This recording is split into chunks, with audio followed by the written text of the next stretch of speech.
Desculpa, trouxe minha mãe, disse o milionário ao chegar para o encontro. Clarice olhou para ele, depois para a idosa agarrada ao braço dele, e não acreditou. Não era o que esperava. Não estava nos planos. Mas alguma coisa naquele instante a desarmou por completo. E aquela noite, que era para ter sido o fim de tudo, virou o começo. Apoie o canal deixando seu like e comentário e vamos para a nossa história. Você nunca vai ser nada, Clarice. Nunca. Nem sabe administrar uma cozinha de 30 lugares, quem dirá uma vida. Foi mais ou menos isso que Otávio disse na última noite, com a calma de quem já tinha um pé na porta e o carro do lado de fora com o motor ligado. E o pior é que na hora ela quase acreditou. Quase. Porque 3 meses depois, o restaurante fechou mesmo. As chaves entregues ao proprietário numa tarde de chuva fina, o letreiro que ela mesma tinha pintado à mão sendo desparafusado por um rapaz que assobiava desafinado. E o divórcio saiu no papel com a mesma frieza de uma conta a pagar. E ali, sentada àquela mesa que não era sua, olhando as luzes acenderem nos prédios do outro lado da água, enquanto a ponte se preenchia de faróis vermelhos, Clarice concluiu que talvez o homem tivesse razão. Numa coisa só. Ela não sabia administrar o próprio coração. Prova disso é que estava ali. Num encontro às cegas, aos 39 anos, com a marca branca da aliança ainda no dedo e o cheiro de manteiga queimada ainda impregnado na memória, como se a cozinha que ela perdera tivesse ido embora, mas esquecido de levar o próprio fantasma. Ela girava o anel invisível, um gesto que virara tique desde a separação, e ensaiava mentalmente a frase que mandaria para Bel. A amiga que ela amava com a mesma intensidade com que às vezes tinha vontade de estrangular. A amiga que tinha ligado 6 vezes em 2 dias jurando, esse é diferente, Clá, juro por Deus, esse é diferente. Alguma coisa curta e amarga do tipo, obrigada pelo diferente, ele nem apareceu, quando ouviu a confusão discreta na entrada do salão. Não foi um estrondo, foi um rearranjo no ar. Aquele momento em que um restaurante caro finge que não está reparando em algo, mas repara em tudo. Garçons ajustando a rota, o maître endireitando a postura, os casais das mesas vizinhas interrompendo a conversa por meio segundo. Clarice olhou por reflexo, e o que viu não fazia o menor sentido dentro de nenhuma das 1000 hipóteses que ela tinha construído sobre como aquela noite ridícula poderia terminar. Um homem vinha na direção da mesa dela, alto, cabelo escuro e revolto, como se tivesse passado a mão nele umas 20 vezes no caminho.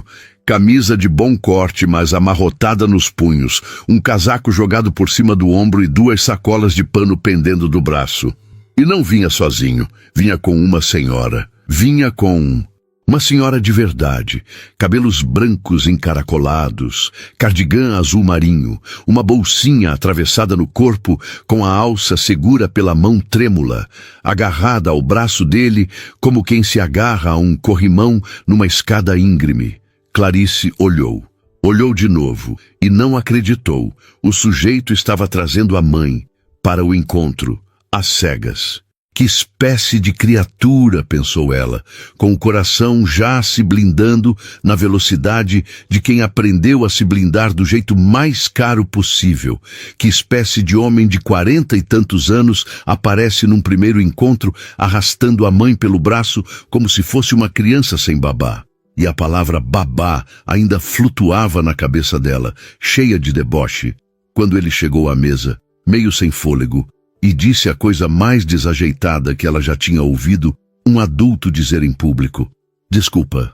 Ele largou uma das sacolas no encosto da cadeira vazia, tentou apoiar o casaco, quase deixou tudo cair, recuperou no susto. Desculpa, eu trouxe minha mãe. E ficou ali, parado, com uma cara de quem sabia exatamente o tamanho do absurdo que acabara de anunciar e, mesmo assim, não tinha encontrado outra saída. Clarice abriu a boca e não saiu nada. A senhora, a tal mãe, sorriu para ela com uma doçura desarmante, um sorriso limpo, sem nenhuma malícia, e disse com a voz fina e educada: "Boa noite, minha filha. Que vestido bonito. Vermelho fica bem em moça de cabelo assim." E Clarice, que tinha na ponta da língua 3 frases afiadas para dispensar aquele homem e a noite inteira de uma vez só, sentiu a primeira delas simplesmente evaporar. Porque havia algo no jeito da senhora, na maneira como ela olhava em volta, com um encantamento cauteloso, como se cada mesa posta e cada vela dentro daqueles copinhos de vidro fossem uma novidade absoluta, como se ela nunca na vida tivesse entrado num lugar como aquele, apesar de os gestos denunciarem uma mulher que entrara em 1000, que segurou Clarice no lugar. O homem puxou a cadeira para a mãe se sentar com um cuidado que não combinava em nada com o desastre da chegada. Ajeitou o cardigã nos ombros dela, verificou se a bolsinha estava confortável e só então, quando a mãe já estava instalada e distraída, examinando o guardanapo com genuína curiosidade, ele se virou para Clarice e falou baixo, quase implorando compreensão. "Eu sei como isso parece. Juro que eu sei." Ele passou a mão no cabelo de novo, o mesmo gesto do pai dela, do ex dela, de todo homem cansado que ela já tinha conhecido, mas nele havia algo mais. Uma exaustão que não era de um dia ruim, era de um período longo. Eu ia cancelar. Já tinha até escrito a mensagem, mas Abel disse que se eu cancelasse mais uma vez, ela nunca mais falava comigo, e sinceramente, ele deu um meio sorriso derrotado. Eu ando com poucas pessoas falando comigo.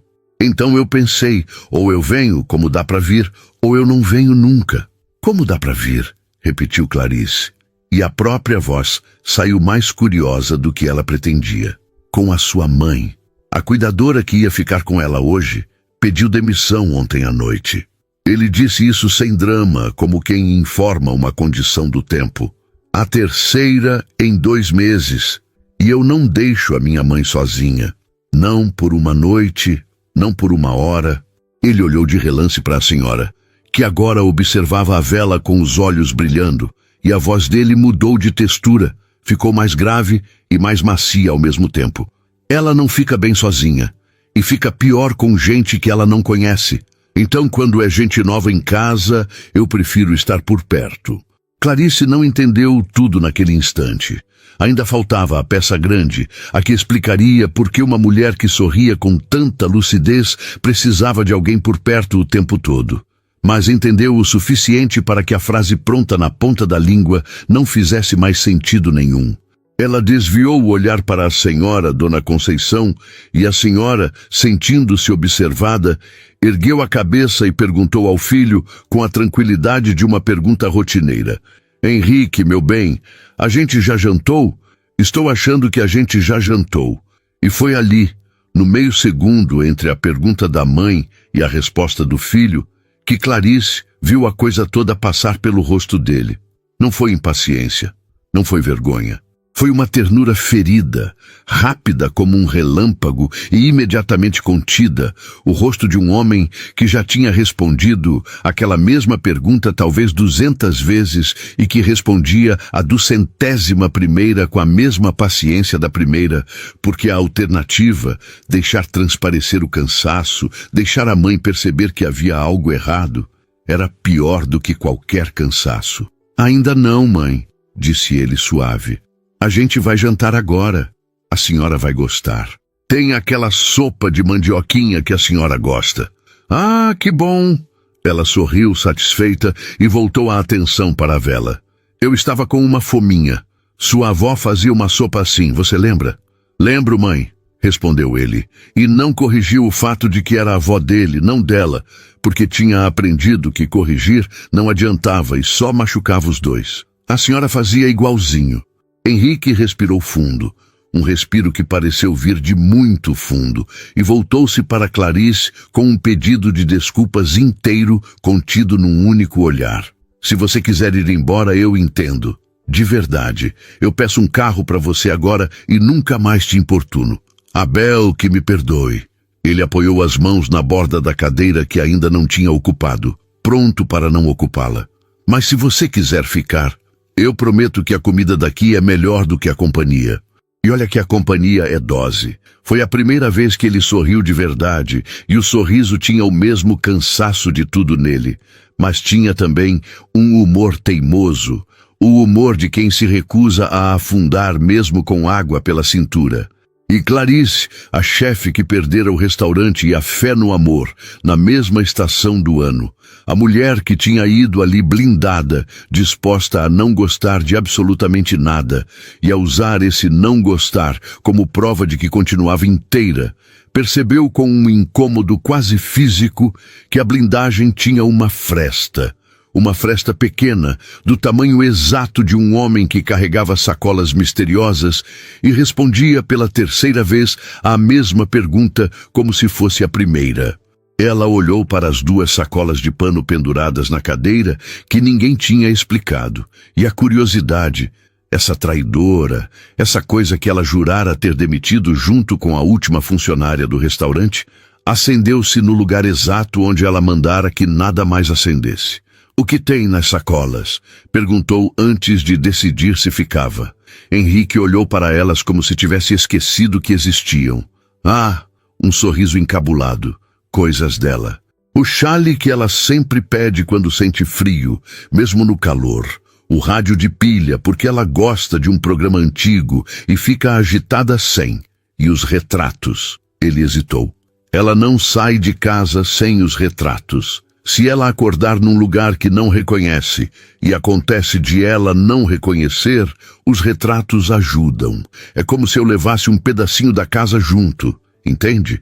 Para ela nunca estar totalmente perdida. Clarice não respondeu na hora. Olhou para Dona Conceição, que agora cantarolava baixinho uma música que só ela ouvia. Os dedos batucando no guardanapo, feliz de uma felicidade simples e sem endereço. Olhou de novo para o filho, para as olheiras dele, para a camisa amarrotada, para as mãos grandes que ainda seguravam a borda da cadeira com receio de sentar.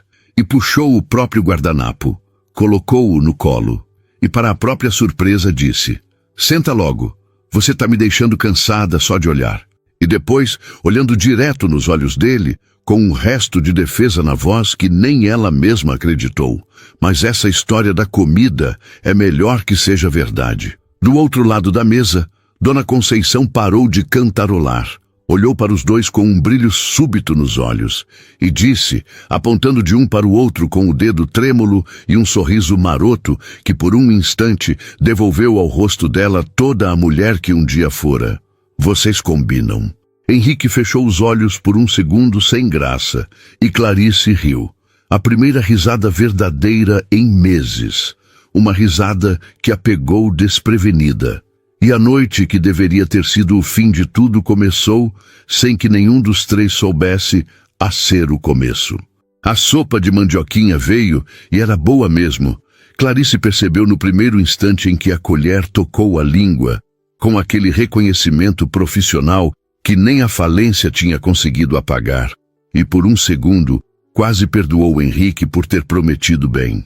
Dona Conceição comia devagar, feliz, elogiando cada colherada como se fosse um acontecimento, e a conversa entre os 2 adultos foi acontecendo nos intervalos, meio de lado, do jeito que se conversa quando há uma terceira pessoa que precisa de atenção constante e nenhum dos 2 quer que ela perceba que precisa. Foi assim que Clarice foi descobrindo as coisas, aos pedaços, sem que ele fizesse questão de anunciar nada. Descobriu que ele se chamava Henrique Vasconcelos, e o sobrenome não disse nada a ela, embora tenha dito bastante ao maître que rondava a mesa com uma solicitude que Clarice a princípio atribuiu ao vestido vermelho e depois entendeu que era outra coisa. Descobriu que ele trabalhava com os negócios da família, uma descrição tão modesta e tão vaga que só muito mais tarde ela entenderia o tamanho do eufemismo. Descobriu que ele morava numa casa grande demais para 2 pessoas. Ele mesmo admitiu isso com um encolher de ombros. Uma casa que faz eco. e que era nessa casa que cuidava da mãe com a ajuda de gente que ia e vinha. O que ela não precisou descobrir, porque ficou evidente ao longo da hora seguinte, foi a natureza do que Dona Conceição tinha. Não teve nome dito à mesa. Henrique não pronunciou a palavra, e Clarice, com um tato que ela nem sabia que ainda possuía, não perguntou, mas estava tudo ali, na forma como a senhora perguntou 3 vezes se já tinham jantado enquanto jantava, na forma como chamou o garçom de Pedrinho, com uma intimidade que o rapaz, delicado, aceitou sem corrigir, na forma como, no meio de uma frase perfeitamente lúcida sobre o tempo em que fazia doce de leite no tacho de cobre, o rosto dela de repente se anuviava e ela olhava para o filho com um lampejo de pânico e perguntava baixinho quem é aquela moça, apontando para Clarice com a maior discrição de que era capaz, que não era muita. E toda vez, Henrique respondia com a mesma serenidade construída à base de repetição. É a Clarice, mãe, uma amiga. A senhora acabou de conhecer, lembra? Do vestido vermelho. E Dona Conceição relaxava, dizia, ah, sim, que boba eu, e voltava ao doce de leite no tacho de cobre como se nada tivesse acontecido. Da primeira vez, Clarice sentiu um aperto. Da terceira, ela já tinha aprendido a sorrir de volta e a dizer, oi, Dona Conceição, tudo bem? Com a naturalidade de quem cumprimenta pela primeira vez, porque entendeu que para a senhora era de fato sempre a primeira vez, e que havia uma gentileza enorme em não fazer disso um problema. Foi num desses momentos, enquanto Dona Conceição se distraía com o próprio reflexo na janela e conversava com ele em voz baixa e carinhosa, que Henrique se inclinou um pouco na direção de Clarice e disse, quase num sussurro, a primeira coisa verdadeiramente íntima da noite. Faz uns 2 anos que começou. No começo eram bobagens, as chaves, o nome de uma rua, onde tinha guardado os óculos que estavam na cabeça dela. Ele mexeu a sopa que já tinha esfriado, sem intenção de comer. A gente ri no começo, sabe? Ela ria também. Ai, essa minha cabeça. E aí um dia ela não riu. Um dia ela me olhou no meio da sala, uma sala que ela decorou, uma casa que ela escolheu comigo, e perguntou com toda a educação do mundo se eu era o filho da vizinha. Ele parou. A mandíbula travou por um instante e destravou. Naquele dia eu entendi que não era mais bobagem. Clarice não disse nada. Aprendeu no restaurante que perdera que às vezes a coisa mais generosa que se pode oferecer a alguém é não preencher o silêncio com frases feitas. Ela apenas o encarou, e o encarar dela devia ter alguma qualidade que ele não recebia havia muito tempo, porque ele continuou.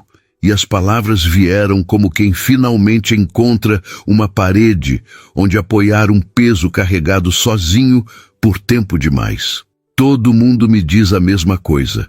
Os médicos, os amigos que ainda sobraram, os funcionários. Henrique, você tem condições. Existem lugares ótimos, lugares caríssimos, com enfermeiro 24 horas, com jardim, com música, com tudo. E é verdade, eu teria. Ele riu, um riso sem nenhuma graça. Eu poderia pagar o melhor lugar do mundo para ela. É engraçado, né? A única coisa que o dinheiro compra e que eu não quero comprar. Ele finalmente ergueu os olhos e encarou Clarice de volta. Porque essa mulher aí, que não sabe mais o meu nome direito, na maior parte dos dias, essa mulher lavou o chão dos outros para me pôr na escola. Passou noite acordada costurando para fora quando meu pai foi embora, e não mandou mais um centavo. Ela deu a vida inteira, a vida inteirinha, para que eu chegasse onde eu cheguei. E aí eu vou pegar essa vida e entregar num quarto bonito para ela morrer sozinha, entre estranhos, esquecida, chamando por um filho que decidiu que era caro demais aparecer?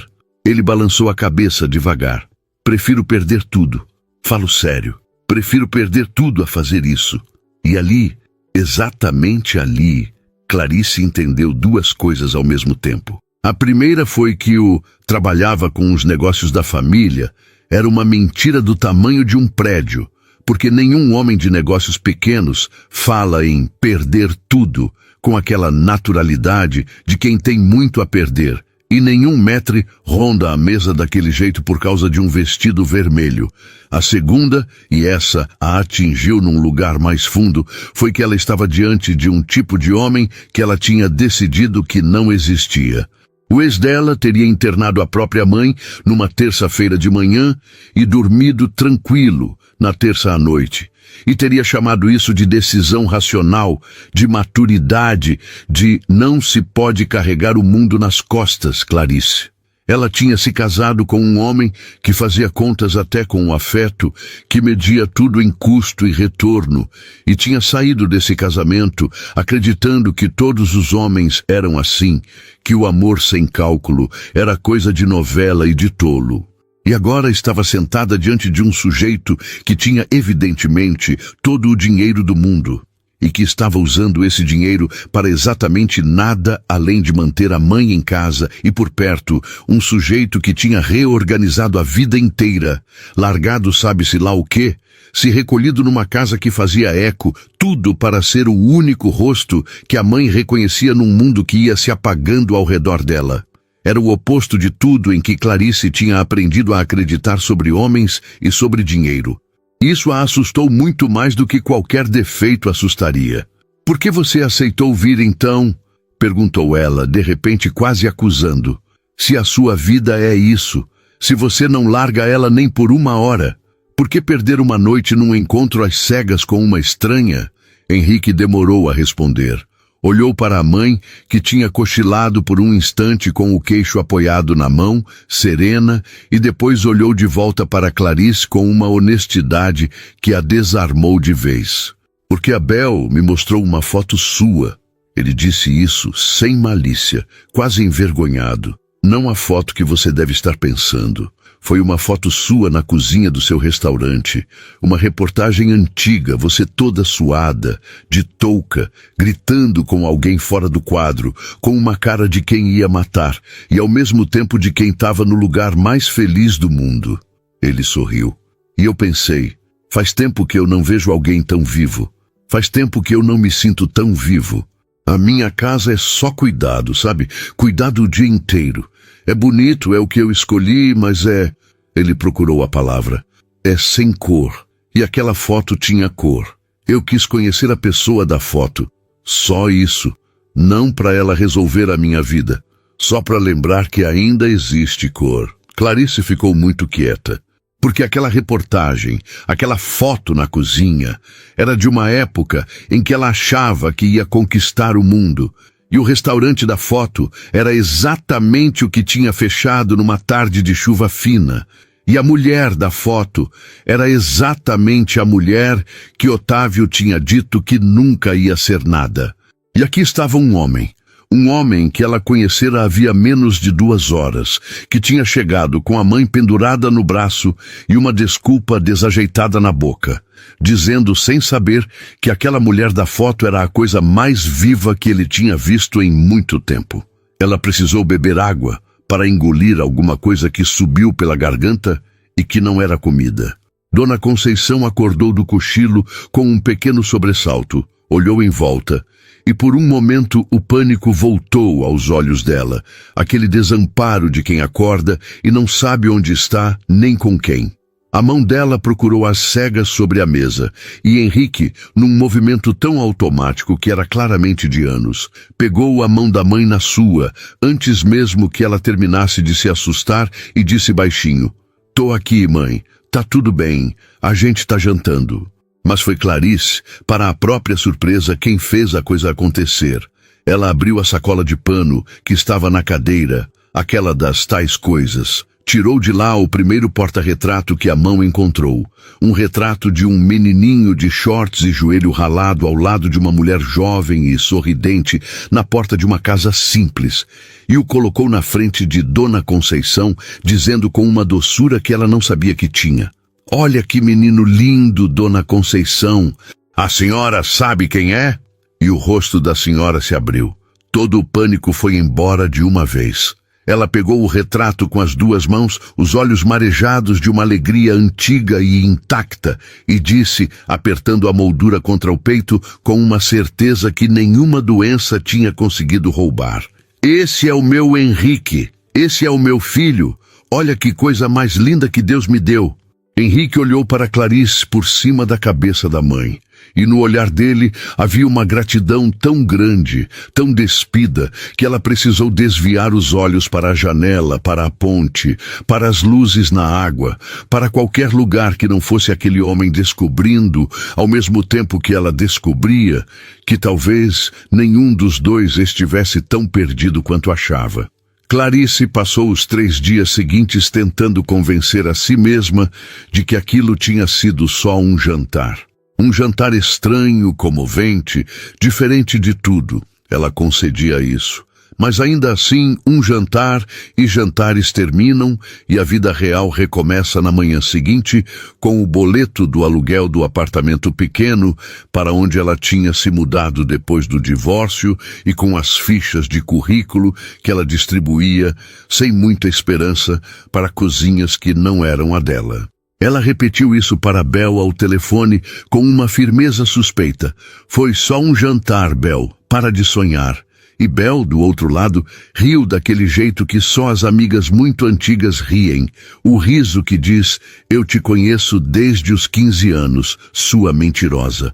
Porque a verdade é que Clarice tinha pensado no homem e na velha senhora todos os dias, em horas improváveis, lavando uma panela, esperando o ônibus, e o que voltava não era o rosto de Henrique, era o rosto de Dona Conceição, apertando o retrato contra o peito e dizendo, "Esse é o meu filho, olha que coisa mais linda que Deus me deu", com uma certeza que atravessava qualquer esquecimento. Havia alguma coisa naquilo que mexia com Clarice, num ponto que ela não sabia nomear, um ponto que talvez tivesse a ver com o fato de que a própria mãe dela tinha morrido cedo demais e nunca chegara a apertar retrato nenhum contra o peito falando dela.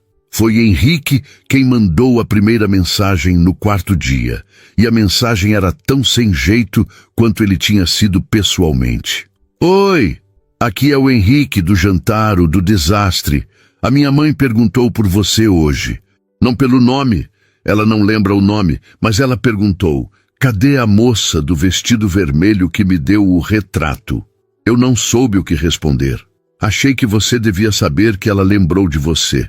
É raro ela lembrar de gente nova. Acho que você fez alguma coisa."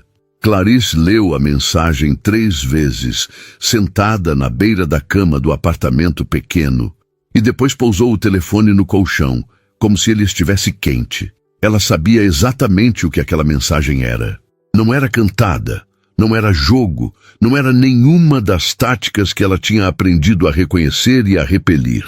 Era um homem sozinho e assustado, dizendo, sem coragem de dizer, que a presença dela tinha feito diferença para a pessoa que ele mais amava no mundo. E isso era muito mais perigoso do que qualquer cantada, porque contra a cantada, Clarice tinha defesa, e contra aquilo ela não tinha defesa nenhuma. Ela respondeu horas depois, quando já tinha desistido de não responder. Fico feliz que ela lembrou. "Como ela está?" E dessa pergunta simples nasceu uma conversa que durou a noite inteira, ele contando das pequenas guerras de cada dia. Dona Conceição que não queria mais tomar banho porque não reconhecia o próprio banheiro, que escondia comida embaixo do travesseiro como fazia na infância pobre, e voltava a fazer agora que o tempo tinha se dobrado sobre si mesmo, que às vezes acordava às 3 da manhã, arrumada para ir à missa de um domingo que era terça e que já tinha passado, havia 60 anos, e Clarice ouvindo e às vezes rindo com ele, porque ele contava com um humor cansado que era a única maneira que tinha encontrado de não afundar, e às vezes ficando calada porque não havia o que dizer. Perto do fim, ele escreveu, "Desculpa, eu falo demais dela. É que não tem muita gente com quem falar." E Clarice, antes de pensar direito, respondeu, "Eu quero ouvir." E era verdade. Na semana seguinte, ela foi até a casa. Não foi um encontro, os dois fizeram questão de não chamar de encontro. Foi passar para conhecer a Dona Conceição num dia bom, como se isso fosse uma coisa que amigos fazem, embora nenhum dos dois soubesse ao certo se eram amigos ou o quê. Clarice pegou 2 ônibus e um trecho a pé, e quando o portão se abriu, ela entendeu de uma vez e sem margem para dúvida o tamanho exato do eufemismo negócios da família. A casa não era uma casa. Era uma daquelas construções que a gente vê de longe, subindo o morro, e imagina que pertence a alguém que a gente nunca vai conhecer. Recuada da rua, cercada de um jardim que devia dar trabalho para um batalhão, com uma vista da cidade que fazia a Baía de Guanabara parecer um enfeite posto ali de propósito. Clarice parou no início da entrada, com sua bolsa simples e seu vestido que não era vermelho, porque ela tinha decidido, quase com raiva, que não ia repetir o vestido, e por um instante teve vontade de dar meia volta. O que uma cozinheira falida, endividada, morando de aluguel, ia fazer num lugar daqueles? Ela já estava com o corpo virado para ir embora, quando ouviu a voz de Henrique vindo do alto da escada de entrada. E a voz dele não tinha nada da casa. A voz dele era a mesma voz sem jeito do restaurante. "Você veio!" Ele desceu os degraus depressa demais, quase tropeçando, com uma alegria que ele nem tentou disfarçar. "Eu jurava que você ia desistir quando visse o portão. Todo mundo desiste quando vê o portão. Eu ainda posso desistir", disse Clarice, e não estava totalmente brincando. "Não desiste." Ele parou na frente dela e havia nos olhos dele um pedido tão nu que ela sentiu o próprio pé descolar do chão de volta. Ela acordou lúcida hoje. Faz dias que ela não acorda assim. E ela lembrou que você vinha. Eu não sei quanto tempo essa lucidez dura, nunca sei, mas se você entrar agora, agora mesmo, tem uma chance de ela te reconhecer. E isso, ele engoliu em seco. E isso vale muito. Você não faz ideia de quanto vale. Clarice entrou. E a casa por dentro era exatamente como ele tinha dito ao telefone naquela primeira noite. Fazia eco. Bonita, imensa, cuidada por gente que Clarice foi cruzando pelos corredores. Uma moça de uniforme que carregava lençóis. Um senhor que cuidava do jardim visível pela janela. Uma cozinheira que apareceu na porta da cozinha e mediu Clarice de cima a baixo com uma curiosidade que não era hostil. Era só interesse pela novidade rara que era uma visita naquela casa. Mas apesar de toda a gente, apesar de todo o cuidado, havia um silêncio por baixo de tudo. O silêncio de uma casa onde uma coisa estava indo embora devagar e todo mundo sabia e ninguém falava. Henrique a guiou por um corredor de retratos e Clarice foi olhando. Dona Conceição jovem, de vestido de chita, ao lado de um menino. Dona Conceição um pouco mais velha, na formatura de um rapaz que era claramente Henrique. Ela, com um vestido claramente comprado com sacrifício e um orgulho no rosto que valia por 1000 vestidos. Dona Conceição já grisalha, elegante, ao lado de um Henrique adulto e engravatado, num evento qualquer de gente importante. A vida inteira dela naquele corredor, e ao fim do corredor uma porta, e atrás da porta a mulher que já não conseguia guardar nada daquela vida por mais de alguns minutos. Ela estava sentada numa poltrona perto da janela, banhada pela luz do fim da tarde, com um chale sobre os ombros mesmo fazendo calor, e um rádio de pilha ao lado tocando baixinho uma música antiga. Quando os dois entraram, ela virou o rosto, e por um segundo Clarice prendeu a respiração, porque naquele segundo tudo se decidia. Dona Conceição franziu a testa. Olhou para Clarice com aquela concentração dolorosa de quem procura no fundo de uma gaveta bagunçada uma coisa que sabe que está ali. E então, devagar, o rosto dela se abriu num sorriso. "A moça do vestido vermelho", disse ela. "Você mudou de vestido." Clarice riu e a risada saiu embargada, porque ela não esperava que fosse doer de alegria. "Mudei, Dona Conceição. Hoje eu vim de azul. Azul também fica bonito." A senhora estendeu a mão trêmula, e Clarice a segurou, e a mão era pequena e quente, e mais forte do que parecia. Senta aqui perto de mim, minha filha. Você trouxe retrato hoje? E Henrique, encostado no batente da porta, assistiu àquilo.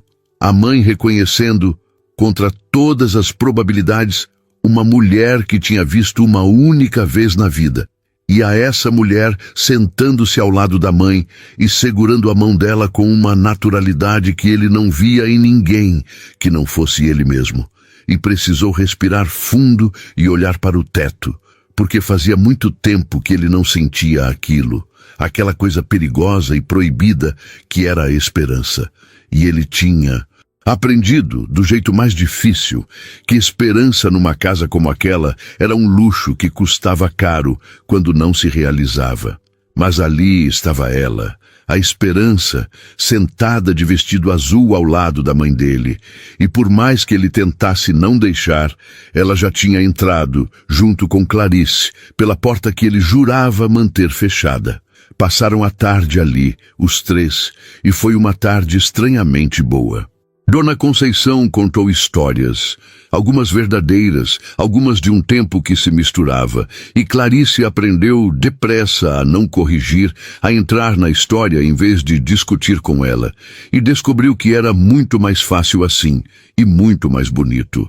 Descobriu que a senhora tinha sido cozinheira também, à sua maneira, de fogão a lenha e panela de ferro, e quando Clarice mencionou que era chefe, que tinha tido um restaurante, os olhos de Dona Conceição brilharam de um jeito diferente, um reconhecimento de igual para igual que atravessou toda a névoa.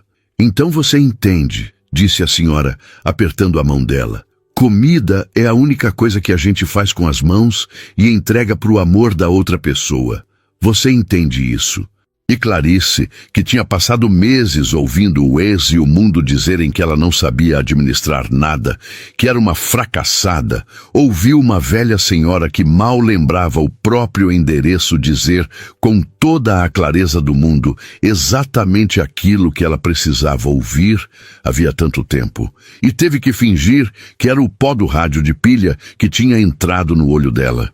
As visitas viraram costume, sem que ninguém tomasse a decisão de que virariam.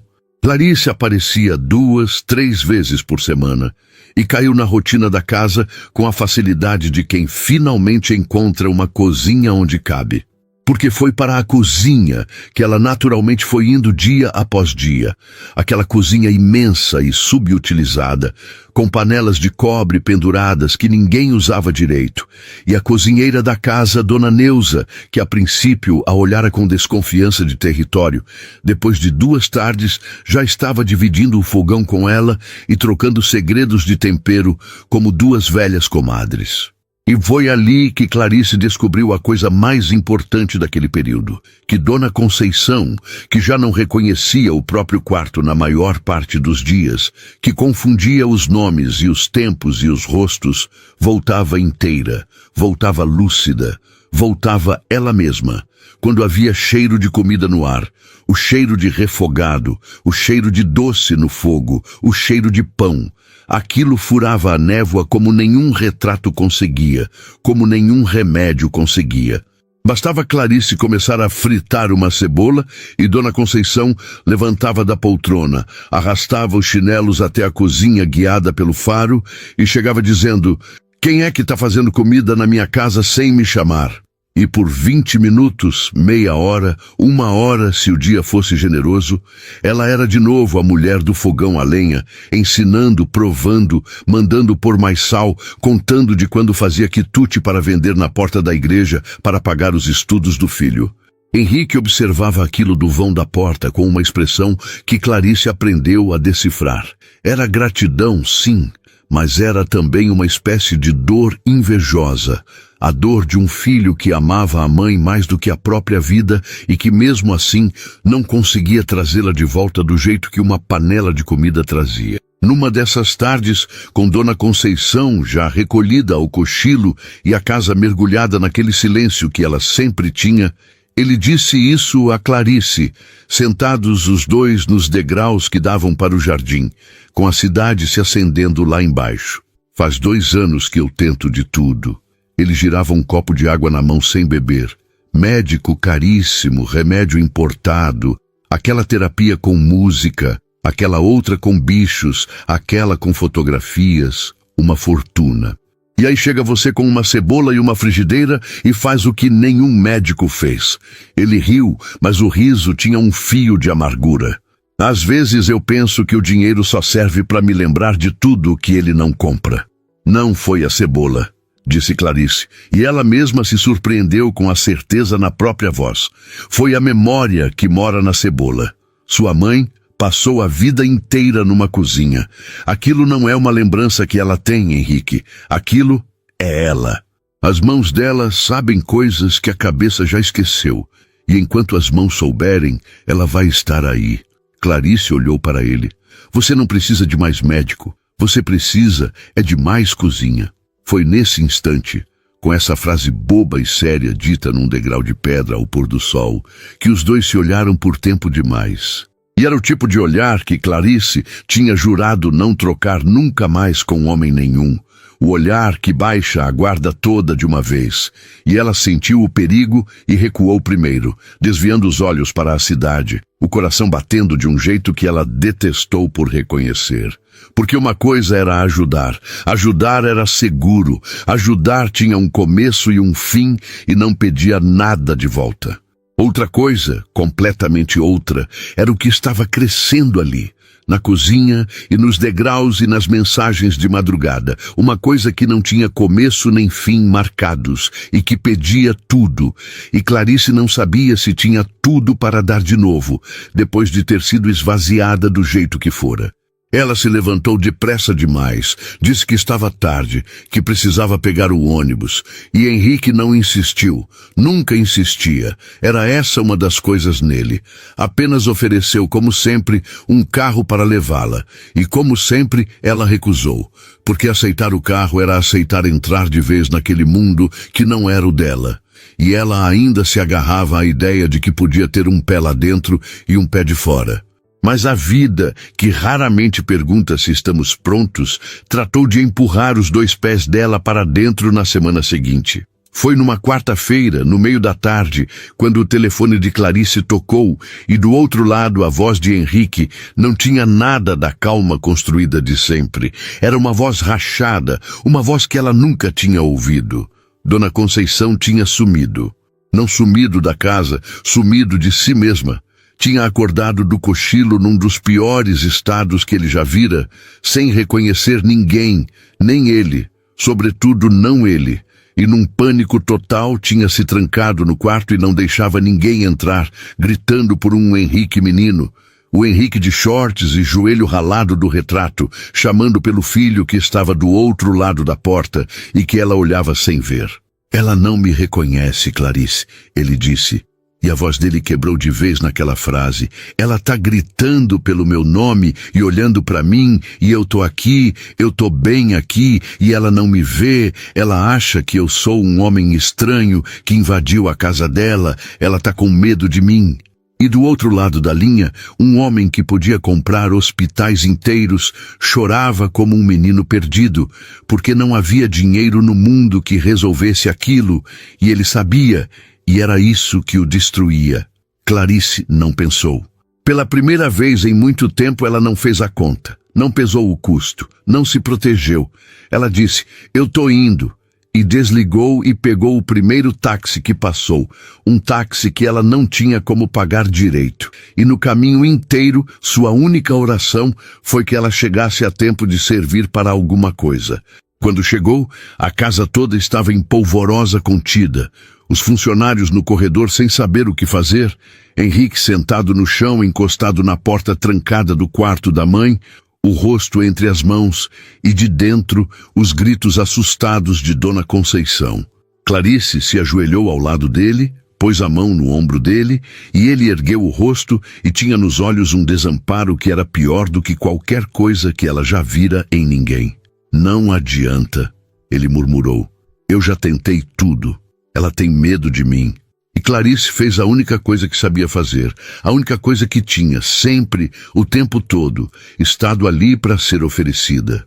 Ela se levantou, foi até a cozinha e começou a cozinhar. Não fez nada elaborado. fez arroz doce. Pôs o leite no fogo, a canela em pau, a casca de limão, o açúcar, e deixou o cheiro subir e se espalhar pela casa inteira, aquele cheiro que é de infância de todo brasileiro, aquele cheiro que atravessa qualquer parede e qualquer porta trancada e qualquer névoa de qualquer doença. E ficou ali mexendo devagar, sem pressa, cantando baixinho a mesma cantiga que ouvira Dona Conceição cantarolar no restaurante. E Henrique, do corredor, viu a coisa acontecer como quem assiste a um milagre pequeno e caseiro. Os gritos foram cessando. Primeiro um silêncio de estranhamento. Depois, o barulho da fechadura. E então a porta se abriu devagar e Dona Conceição pôs a cabeça para fora, ainda assustada, mas farejando o ar, como um bicho que reconhece o próprio território, e disse com a voz de uma menina, uma voz que veio de muito longe no tempo: "Tá cheirando a arroz doce da minha mãe." Clarice continuou mexendo, sem se virar, sem fazer movimento brusco que quebrasse o feitiço. "Tá quase pronto, Dona Conceição," disse com toda a calma do mundo. "Vem cá provar para mim que eu nunca sei se ficou bom." E a senhora, atraída pelo cheiro como por um fio invisível, saiu do quarto, atravessou o corredor passando por Henrique sem o reconhecer ainda, e foi até a cozinha, e Clarice pôs na mão dela a colher de pau, e Dona Conceição provou, e fechou os olhos, e quando abriu os olhos, alguma coisa tinha voltado ao lugar. Ela olhou em volta, olhou para a cozinha que era dela. E então olhou para a porta, onde Henrique estava parado sem ousar respirar, e o rosto dela mudou outra vez. E ela disse, num tom de leve reprovação carinhosa, o tom de uma mãe qualquer numa tarde qualquer: "Henrique, meu filho, por que você tá aí parado feito poste? Vem provar o arroz doce, tá no ponto." E Henrique, o homem que podia comprar tudo e que naquele dia tinha descoberto de novo que não podia comprar a única coisa que importava, atravessou a cozinha, abraçou a mãe que voltara a reconhecê-lo e chorou no ombro dela um choro que era metade alívio e metade luto antecipado, enquanto por cima da cabeça dele a mãe olhava para Clarice com um agradecimento que talvez ela nem soubesse que estava dando. E Clarice, encostada no fogão, com a colher de pau na mão e os olhos ardendo, entendeu naquele instante que já era tarde demais para ter um pé de fora. Os 2 pés dela estavam ali, dentro daquela casa que fazia eco, dentro daquela família de 2 que estava virando família de 3, e não havia mais como recuar sem partir alguma coisa. O medo de amar de novo ainda estava lá, inteiro, mas pela primeira vez ele tinha um adversário do mesmo tamanho. A certeza tão nova e tão assustadora de que ela era necessária ali e de que ser necessária daquele jeito, por amor e não por cálculo, era uma coisa que ela nunca tinha experimentado na vida inteira e que ela descobriu com espanto não queria mais perder. Depois da tarde do arroz doce, alguma coisa entre Clarice e Henrique parou de fingir que não existia. Não houve declaração. Não houve aquele momento de cinema. Eles eram os 2 adultos demais, feridos demais, cuidadosos demais para um momento de cinema. Houve apenas uma mudança silenciosa no jeito como se moviam pela casa. Um ficar mais perto sem procurar razão, um terminar a frase um do outro, um cotovelo que encostava no outro na pia da cozinha e não se afastava. Clarice passou a ir quase todo dia. Dona Neuza já lhe guardava o avental. E numa noite qualquer, depois de a mãe adormecer, os 2 ficaram na cozinha, lavando as panelas do jantar, um lavando e o outro secando como um casal que faz isso há 20 anos.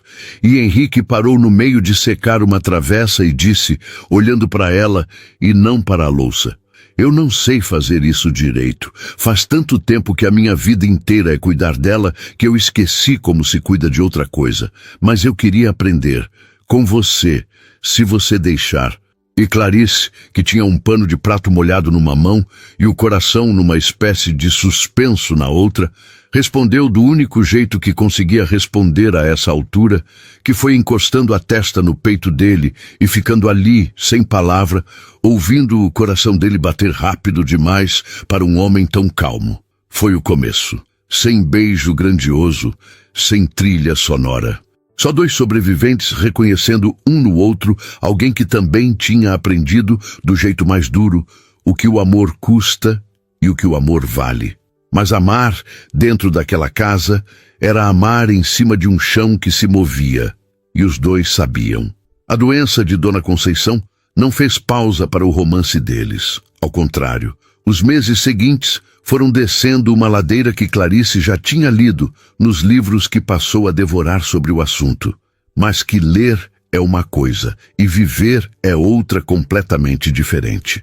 Os dias bons ficaram mais raros e mais curtos. As noites ficaram mais difíceis, com Dona Conceição acordando cada vez mais confusa, cada vez mais assustada, cada vez mais habitando um tempo que só ela via. Houve uma fase em que ela achava que Clarice era a própria mãe dela, a mãe que fazia arroz doce e chamava Clarice de mãe, com uma ternura que partia o coração.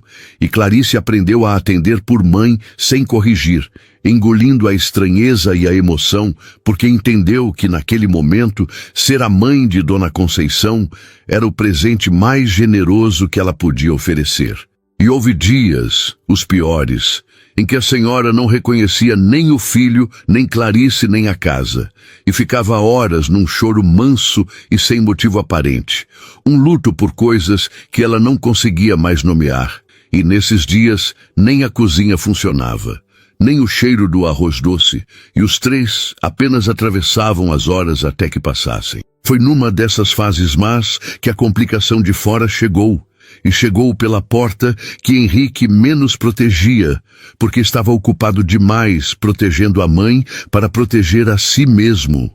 A empresa, o tal negócios da família, que Clarice a essa altura já sabia que era um grupo do tamanho de uma cidade pequena, vinha sendo tocada nos últimos 2 anos por um sócio antigo do pai de Henrique, um homem de terno impecável chamado Aristides, que administrava a operação, enquanto Henrique se recolhia para cuidar da mãe. E Aristides, que a princípio parecia a solução, começou a se revelar o problema. Henrique acompanhava tudo de longe pelo laptop, presente e ausente ao mesmo tempo, como sempre fora. E foi num desses acompanhamentos de madrugada, com Dona Conceição finalmente dormindo e Clarice cochilando na poltrona ao lado, que ele descobriu, número por número, que Aristides vinha havia meses desviando a empresa para longe dele, esvaziando o controle de Henrique com a paciência de quem sabia que o dono estava distraído por um motivo bom demais para largar. Reuniões marcadas em horários que sabiam ser impossíveis para ele, decisões tomadas na ausência dele e justificadas depois. Uma manobra sendo montada, devagar, para empurrá-lo para fora da própria empresa, aproveitando exatamente o ponto mais nobre dele, o fato de que ele tinha escolhido a mãe em vez do trono.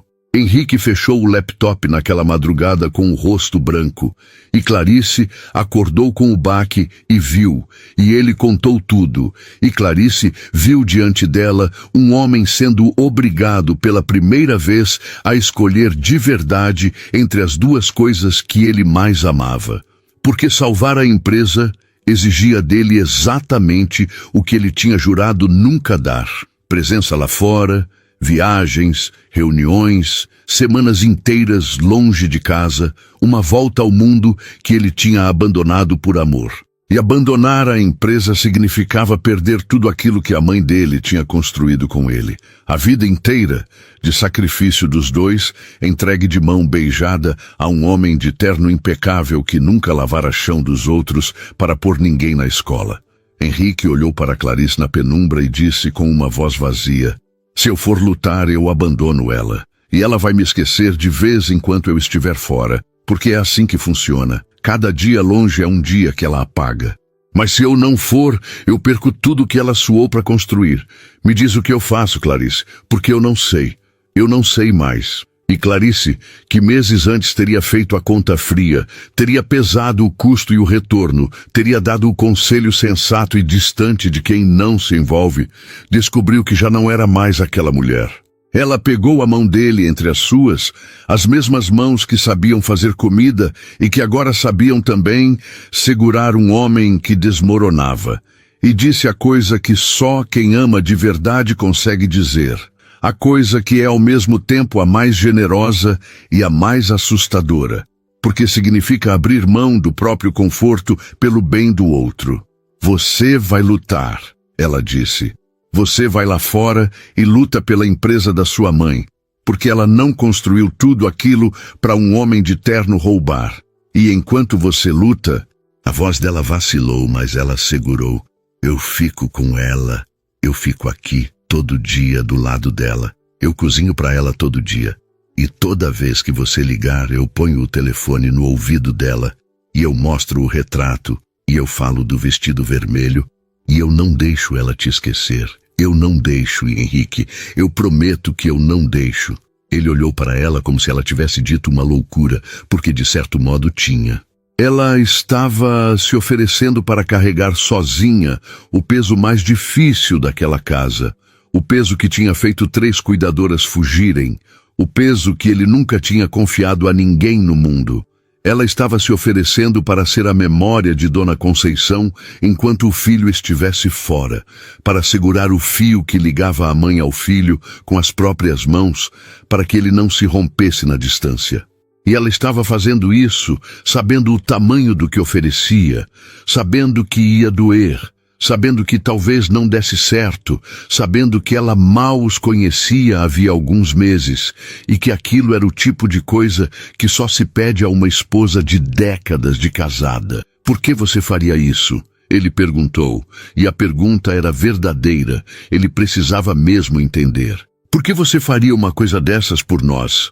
E Clarice, que passara a vida inteira sendo dita insuficiente, que ouvira de um marido que nunca ia ser nada, que perdera o restaurante e a fé e quase a si mesma, respondeu com uma clareza que veio de um lugar que ela pensava ter perdido, porque a sua mãe me disse, no primeiro dia, que comida é a única coisa que a gente faz com as mãos e entrega pro amor da outra pessoa. E ela estava certa. Só que não é só comida, Henrique. É tudo. Amor é isso. É a única coisa que a gente faz com as mãos e entrega, sem garantia de nada pro bem de outra pessoa. Eu passei a vida achando que era burra por acreditar nisso. Vocês dois me ensinaram que era a única coisa em que valia a pena acreditar. Ficaram em silêncio depois disso, os dois na penumbra da sala, com a respiração compassada de Dona Conceição vindo do quarto ao lado, como uma maré que ia e voltava. E foi ali, sem anel, sem pedido, sem nenhuma das formalidades que o mundo inventou para o amor, que os dois se comprometeram de verdade. Não um com o outro apenas, mas os dois com aquela terceira pessoa que dormia no quarto ao lado, esquecendo o mundo devagar, os três amarrados por uma promessa que não cabia em papel nenhum. Henrique encostou a testa na testa de Clarice, e ficaram assim, testa com testa, respirando o mesmo ar, dois sobreviventes que tinham encontrado, no lugar mais improvável e no momento mais difícil, exatamente a pessoa capaz de carregar metade de um peso que sozinho esmagaria qualquer um.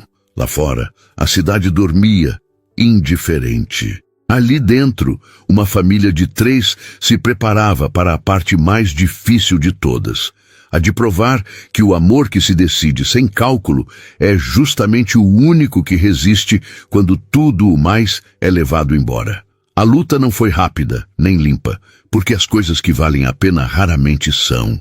Henrique voltou ao mundo que tinha abandonado e voltou diferente do homem que um dia o deixara. Voltou com uma raiz que antes não tinha, a raiz de saber exatamente por que estava lutando e por quem.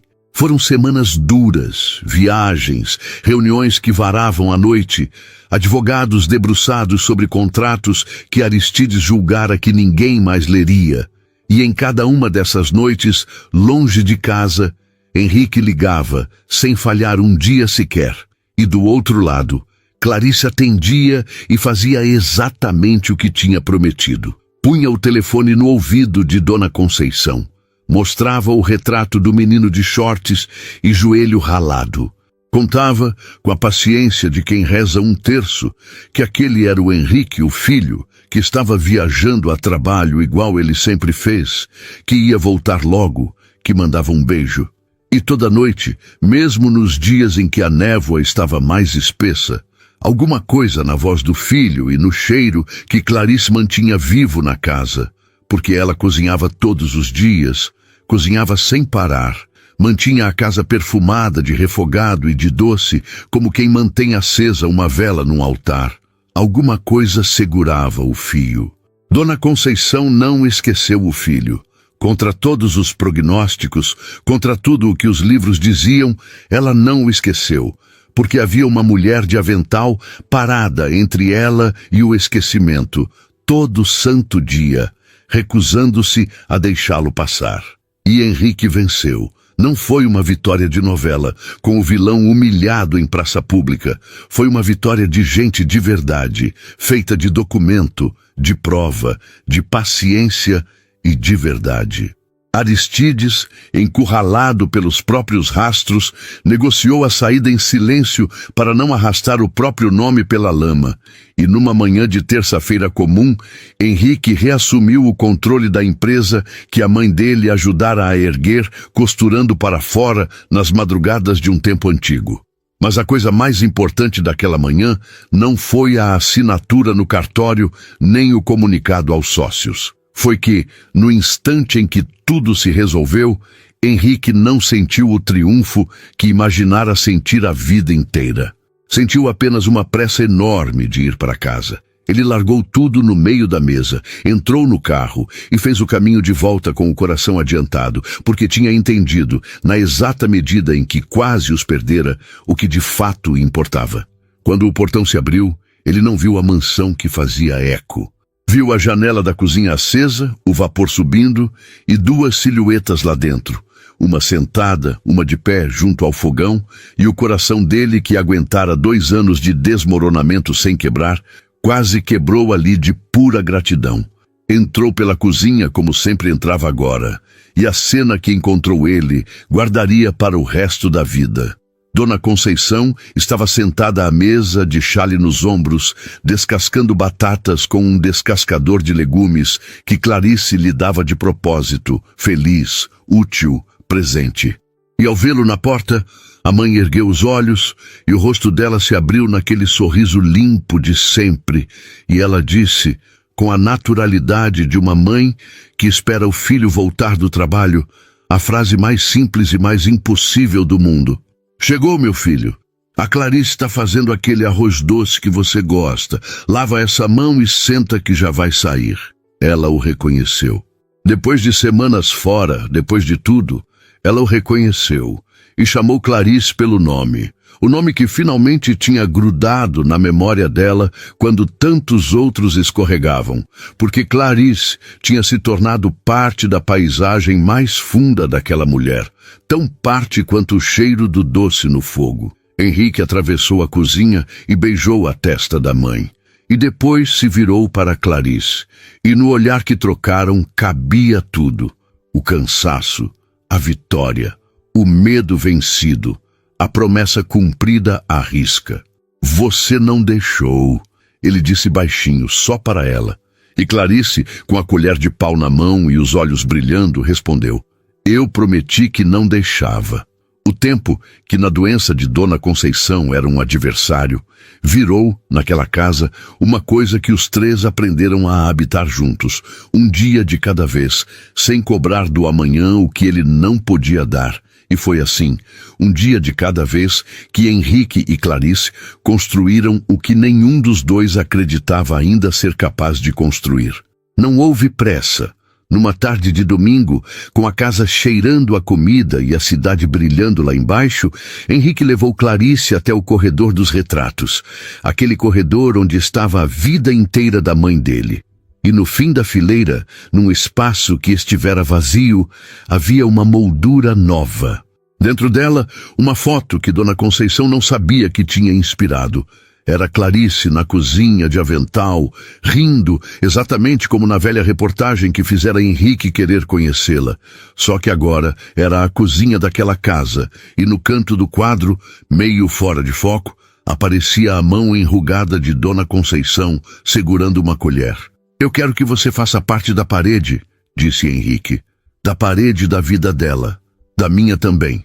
E não foi um pedido de casamento com joelho no chão e caixinha de veludo, porque eles não eram desse tipo. Mas Clarice entendeu que era exatamente isso, e respondeu sim do jeito dela, que foi virando o rosto para esconder o choro e dizendo, com a voz embargada, seu bobo, quem é que põe a namorada na parede antes de pedir? E riram os dois, e se abraçaram no corredor dos retratos. E do fundo da casa a voz de Dona Conceição gritou com uma lucidez repentina e maravilhosa. Vocês dois combinam. Eu não falei desde o primeiro dia que vocês combinam. Casaram-se numa festa pequena, no jardim da própria casa, sem pompa nenhuma que não coubesse no coração de quem estava ali. Bel chorou do começo ao fim e disse a todo mundo que ela tinha feito aquilo, que sem ela nada teria acontecido, e ninguém teve coragem de discordar porque no fundo era verdade. Dona Neuza cozinhou ao lado de Clarice e o cardápio inteiro foi montado a partir das receitas de Dona Conceição, os pratos da vida dela, servidos aos convidados, como quem serve a própria memória em porções generosas. E Dona Conceição estava lá, num dos seus dias bons, de vestido novo e cabelo arrumado, sentada na primeira fileira com o retrato do filho menino no colo. E quando Clarice e Henrique se deram as mãos diante de todos, a senhora se levantou sozinha, sem que ninguém pedisse. Atravessou o pequeno espaço até os dois e pôs a mão trêmula sobre as mãos unidas do casal, do mesmo jeito que uma bênção antiga se dá.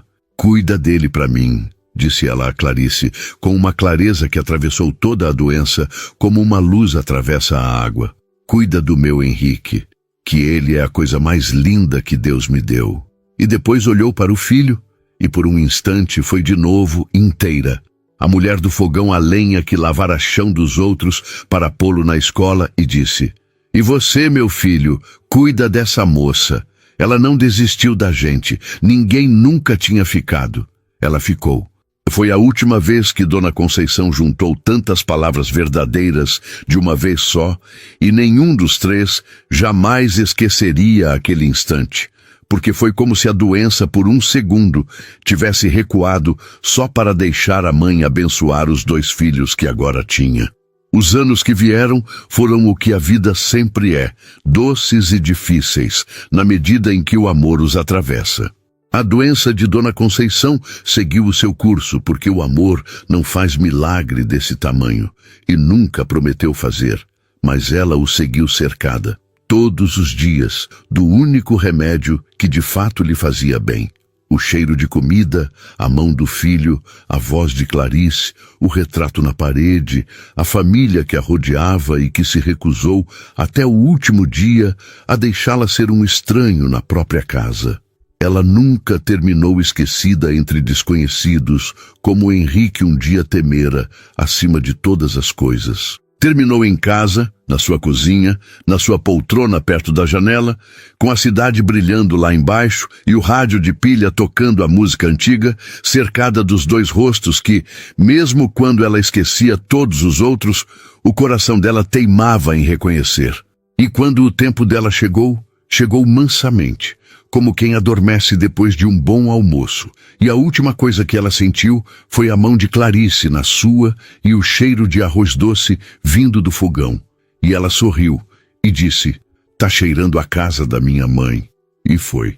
Henrique chorou o que tinha para chorar, o luto que já vinha vivendo aos poucos havia anos, e que mesmo assim doeu inteiro quando chegou de vez. Mas não chorou sozinho, e essa foi toda a diferença do mundo. Chorou com a mão de Clarice na sua, na mesma cozinha, e depois do choro veio, devagar, uma paz que ele nunca imaginara possível. A paz de quem fez a coisa certa até o fim, de quem não terceirizou o amor, nem quando teria todo o dinheiro do mundo para fazê-lo.